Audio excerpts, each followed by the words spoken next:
queridos! Cheguei aqui para a gente começar um conteúdo novo. Um conteúdo que vai trazer para a gente muitas reflexões sobre a política, sobre a cidadania. Um conteúdo que vai fazer também a gente viajar em algumas histórias lendárias e que vai fazer a gente aprender bastante sobre a nossa sociedade atual e também sobre os nossos antepassados. Então, nós vamos começar agora os estudos sobre a Grécia Antiga, certo? Bem, a Grécia Antiga, deixa eu só me movimentar aqui nessa tela, porque, enfim, né?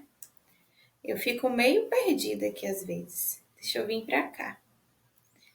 Vamos lá, então, vamos tentar arrastar pro. Finge que aqui é na sala de aula e eu tô andando de um lado para o outro. Vamos lá, então.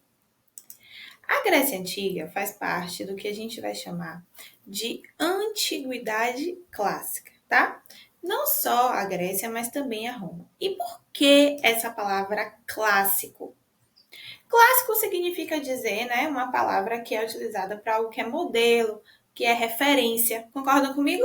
Então, esse filme é um clássico, porque ele foi usado como referência para vários outros filmes, para várias outras construções. E aí, a gente vai dizer que esses povos da antiguidade, diferente dos egípcios e dos mesopotâmios, que formam a antiguidade oriental, os gregos e os romanos vão formar o que a gente chama de antiguidade clássica. Por que isso?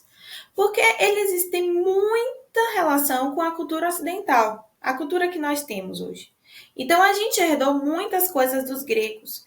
Por exemplo, noções de belo, de verdade, de justiça, instituições políticas e outras coisas, tanto dos gregos quanto dos romanos. Por isso que nós dizemos que Grécia e Roma fazem parte da antiguidade clássica, certo? E é importante a gente perceber que como a gente tem muita relação com esses povos antigos, com a sua cultura, com a sua influência, a gente vai se achar muito mais parecido com eles, por exemplo, do que com os indianos que vivem atualmente lá no Oriente.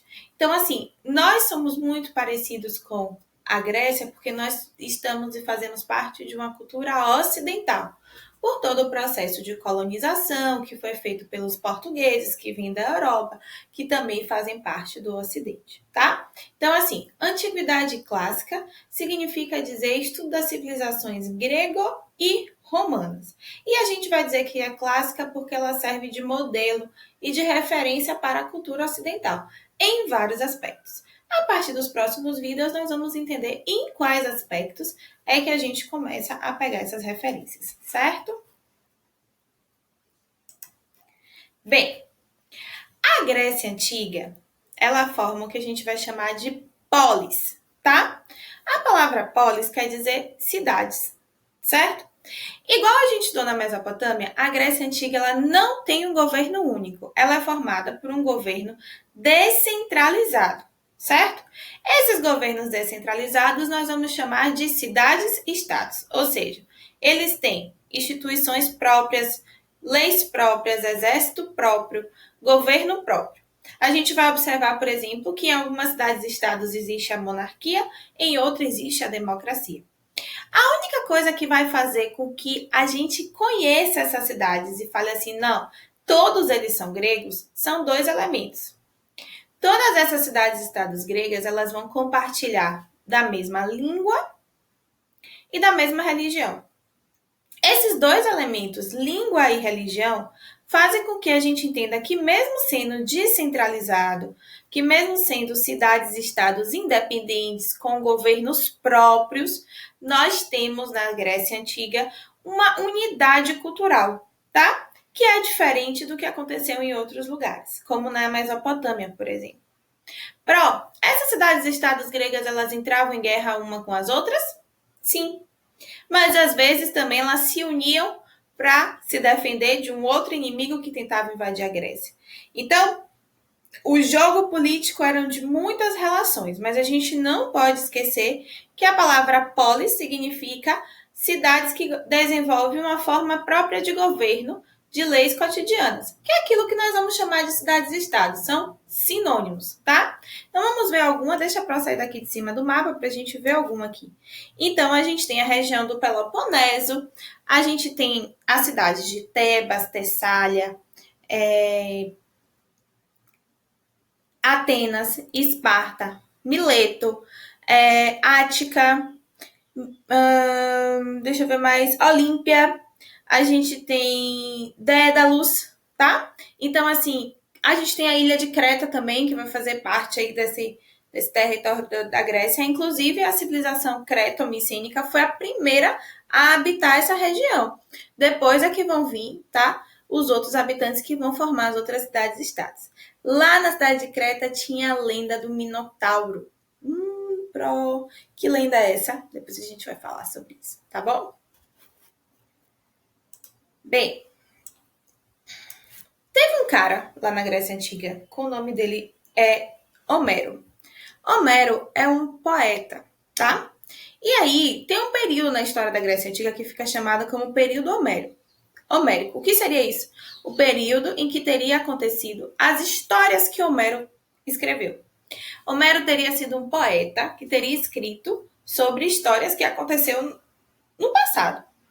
E esse passado aí estava envolvendo a famosa Guerra de Troia, tá? Esse poema que vai contar a história da Guerra de Troia, ele é chamado de Ilíada. Só que Homero não vai escrever só a Ilíada, ele vai escrever a Ilíada e a Odisseia. A Ilíada vai contar a história da Guerra de Troia e a Odisseia vai contar as aventuras de Ulisses no seu retorno depois dos troianos. Aí eu vou deixar um vídeo para vocês contando um pouquinho sobre a Ilíada e a Odisseia, certo? Homero, ele fica muito famoso, os escritos de Homero são muito famosos. E é a principal fonte para a gente entender esse período aí, né, anterior que aconteceu na Grécia. E a Guerra de Troia realmente existiu? E teve mesmo um cavalo? Gente, os estudos arqueológicos comprovam que existiu realmente uma cidade que foi queimada, que pela cronologia foi mais ou menos no mesmo tempo, né, que Homero tinha narrado. No entanto, não foi encontrado nenhum vestígio que prove aquele cavalo. Então, aquele cavalo ele pode ser fruto da imaginação, que as pessoas ficavam falando, repetindo, ou aquele cavalo pode ter realmente existido e não ter ficado os indícios arqueológicos. O que a gente sabe é que esse imaginário sobre a Guerra de Troia, uma guerra que foi movida pelo amor de Paris e Helena, e que tinha levado o mundo grego em guerra, e que foi desfechada com um presente, que foi um cavalo de madeira, que invadiu as muralhas de Troia e destruiu aquela grande cidade, ele ficou no imaginário grego durante muito tempo, e no nosso também. A expressão presente de grego está relacionada à Guerra de Troia, porque diz que o presente que os gregos deram aos troianos, que foi um cavalo de madeira cheio de soldados dentro, eles não eram um presente. Era, na verdade, uma estratégia de guerra. Então, quando a gente fala assim, cavalo de Troia, quer dizer algo que tem uma carinha fofa.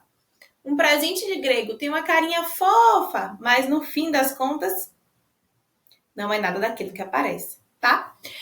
Vou deixar para vocês aí assistir ao próximo vídeo. Vamos ver? Vamos ver se a gente consegue assistir junto, senão eu interrompo esse e publico o vídeo para vocês separado. Vou publicar o vídeo separado, tá? Vou deixar o link, na sequência desse vídeo, eu vou deixar o link do vídeo da história da Ilíada e Odisseia, para vocês conhecerem mais um pouco sobre as histórias contadas pelo poeta Homero.